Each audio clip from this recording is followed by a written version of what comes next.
Makanya orang Israel sampai sekarang begitu itu ya memang ada sanadnya, nggak mau kalah. Karena usulnya Nabi Musa memang nggak boleh kalah. Jadi di mana-mana manusia itu kalau disalib junior itu ya tidak terima. Ya ada manusianya. Terus ditanya sama malaikat Jibril, kenapa kamu nggak terima? Ini orang Israel kadang ngira saya ini Nabi paling top. Ini kalau sampai konangan saya kalah sama Muhammad tuh malu saya kata. Jadi artinya ya ada sisi manusia. Itu ada kitabnya. Terus ya tapi memang Nabi Muhammad lebih top ketimbang kamu. Memang dia Nabi pilihan, Sayyidul Awalin wal Akhirin. Oke, kalau saya kalah dengan dia gak apa-apa. Tapi umatnya jangan ya. Maksudnya umatnya bangsa Israel harus lebih top ketimbang kita. Makanya orang Israel sampai sekarang begitu itu ya memang ada sanadnya. Gak mau kalah. Karena usulnya Nabi Musa memang gak boleh kalah. Terus kata Allah, ya tidak bisa. Memang yang paling top tetap umatnya Muhammad, bukan umat kamu. Tetap kamu kalah.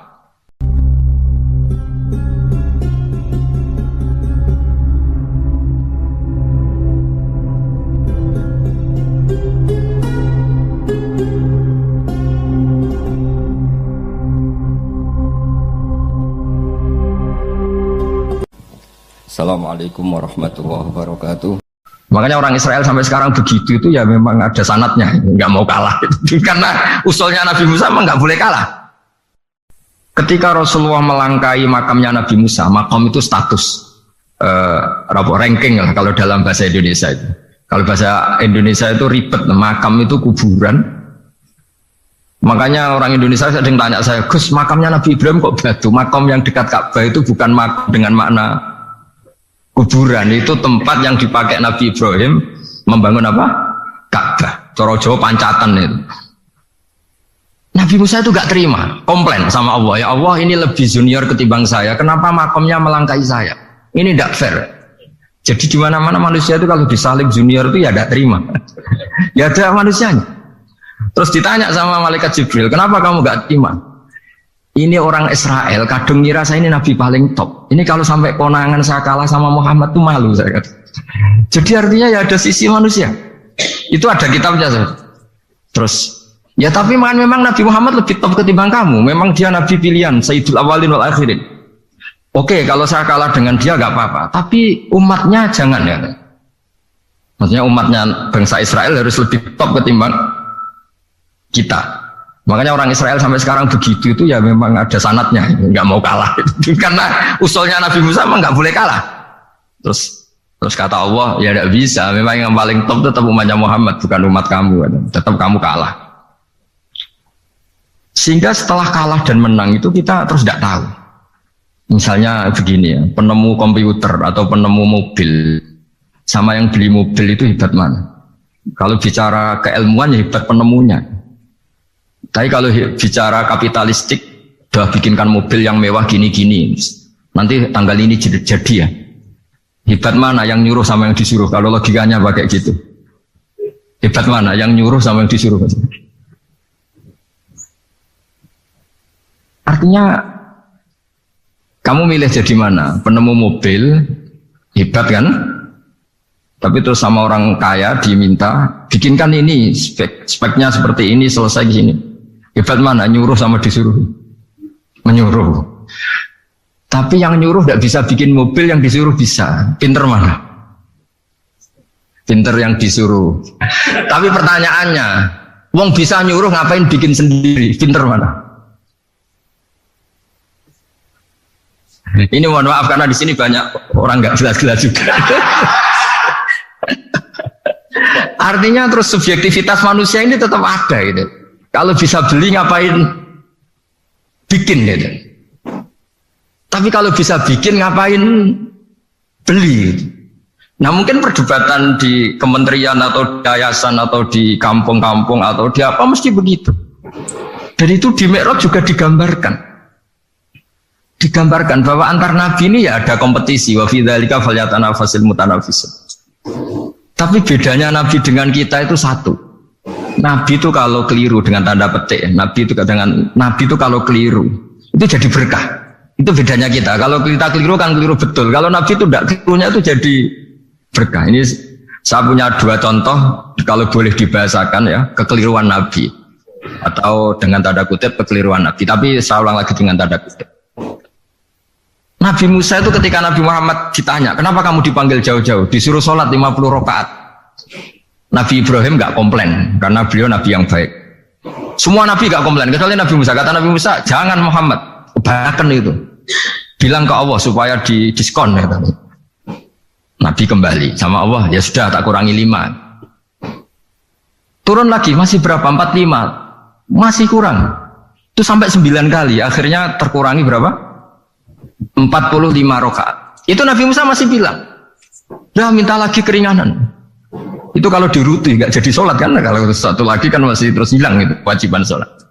Nah, Nabi Musa sebetulnya itu bukan karena kasihan kita, bukan dia nggak empati dengan kita. Beliau nggak empati sama kita, tapi gara-gara Muhammad, umatku yang lebih kuat, lebih ganteng aja nggak mampu melakukan sholat 50 rakaat, apalagi umatmu. Dia memang orang Israel kan ganteng-ganteng, kuat-kuat, jadi dia pede. Umatku yang lebih keren, lebih ganteng saja gak kuat, apalagi umatmu. Jadi sebetulnya dia minta keringanan itu karena corong Jawa ngeprekno kita, menyepelekan kita bahwa. Makanya saya ingin memberitahu Nabi Musa kalau ada umatnya Rasulullah yang namanya Sayyid Ali Zainal Abidin yang satu hari sholat 1000 rakaat. Jadi nanti kalau ketemu Nabi Musa, ini 50 aja, ini kuatnya malah 1000.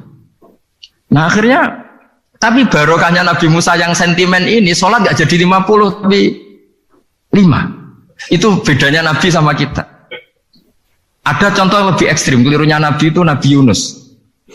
Nabi Yunus, tapi keliru yang barokah, saya ulang lagi. Nabi Yunus itu memaklumatkan ke masyarakatnya, nanti itu kalau kamu tidak nurut sama saya ada azab. Anggap saja azab itu hari Kamis. Besok hari apa ya? Besok hari Kamis ya? Besok hari apa? Lupa hari ya. Rebu apa Kamis? Besok. Lupa hari ya. Kata Nabi Yunus, 3 hari lagi akan ada azab. Tapi kurang 2 hari, kurang sehari umatnya masih dalam kemungkaran, dalam kemaksiatan, masih hura-hura. Akhirnya Nabi Yunus bilang, sudah ini tinggal sehari itu mau ada azab. Tapi mereka tetap hura-hura. Akhirnya Nabi Yunus itu coro Jawa itu minggat. Memang bahasa Arabnya abaqo itu pergi yang tidak pamit.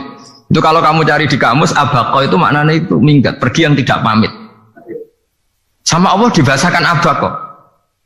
So wong ra bener kabeh, udahlah tak tinggalkan. Setelah ditinggalkan Nabi Musa disalahkan sama Allah. Kamu itu Nabi tidak diperintah hijrah kok. Hijrah. Syaratnya Nabi kan mengambil keputusan apa saja berdasar wahyu. Tapi tanpa ada perintah wahyu dia tetap keluar dari kampungnya itu. Keluar sama Allah disalahkan. Wong Nabi kok minggat. Akhirnya ketika dia di kapal, di perahu itu, dulu itu ada mitos kalau ada perahu mau tenggelam pasti ada yang minggat, diundi. Sampai 3 kali yang keluar dia. Akhirnya tahu diri nyemplung deh. Nyemplung terus ditelan ikan nun. Pokoknya ikan besar lah. Diberi sanksi sama Allah karena dia Nabi kok melanggar, diberi sanksi ditelan ikan nun. Telan ikan nun karena beliau seorang Nabi, perutnya ikan itu jadi masjid, dia baca tasbih terus. Tapi barokahnya dia minggat tadi asbaqo. Akhirnya 1 hari itu mau ada azab besar itu orang-orang nginceng rumahnya dia.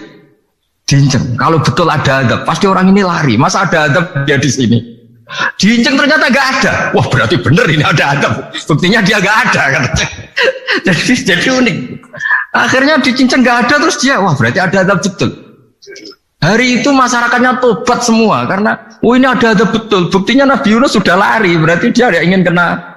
Padahal dia lari itu karena mangkel punya umat yang nggak nurut tadi. Wah sudah. Setelah sekian hari dia cari-cari kabar. Umatku itu kena azab enggak? Ternyata berita yang masuk dulu udah ada medsos, udah ada WA. Dulu itu nggak ada itu. Dengar kabar kalau umatnya tuh nggak kena azab karena 1 hari sebelum ada adab tobat semua. Terus dia nggak berani pulang.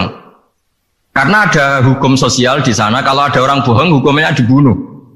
Berarti terus beliau berpikir, saya tidak bohong, katanya ada azab kok.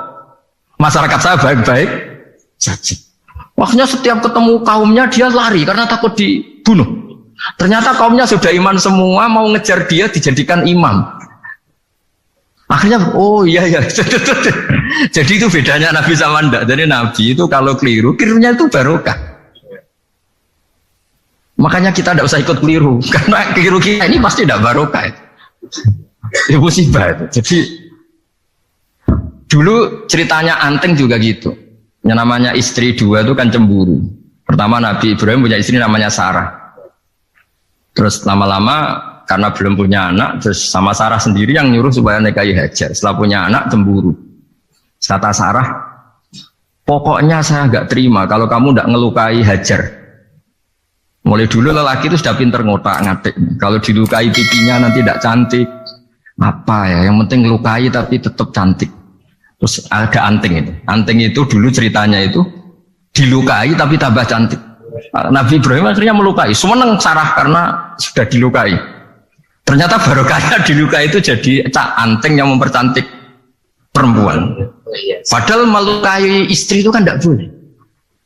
Tapi ini Nabi, ada saja cara yang dipilihkan Allah untuk ya tadi keliru saja barokah. Itu bedanya Nabi sama kita. Makanya disebut mimbabi hasanatil abrar sayyatul muqarrabin. Jadi Nabi sama seperti Nabi Adam. Nabi Adam itu dilarang Allah nggak boleh makan khuldi. Akhirnya makan terus harus hidup di dunia terus jadi dunia seperti ini. Tapi itu menjadikan harapan seluruh dunia bahwa Allah itu maha baik. Ketika ada yang diberi sanksi tetap diminta tobat dan dianjurkan tobat, dan Allah berjanji setiap yang tobat pasti diterima.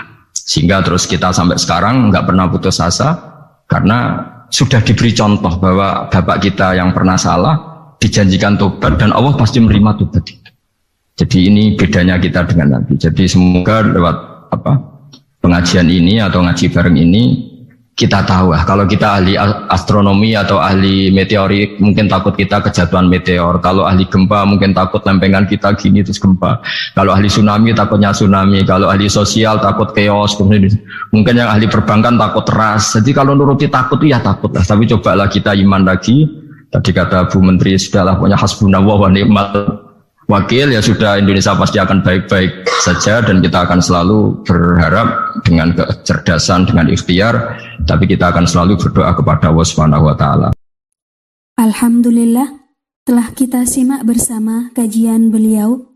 Semoga bermanfaat dan barokah. Amin. Terus dukung channel ini dengan subscribe, like, dan share. Terima kasih. Wassalamualaikum warahmatullahi wabarakatuh.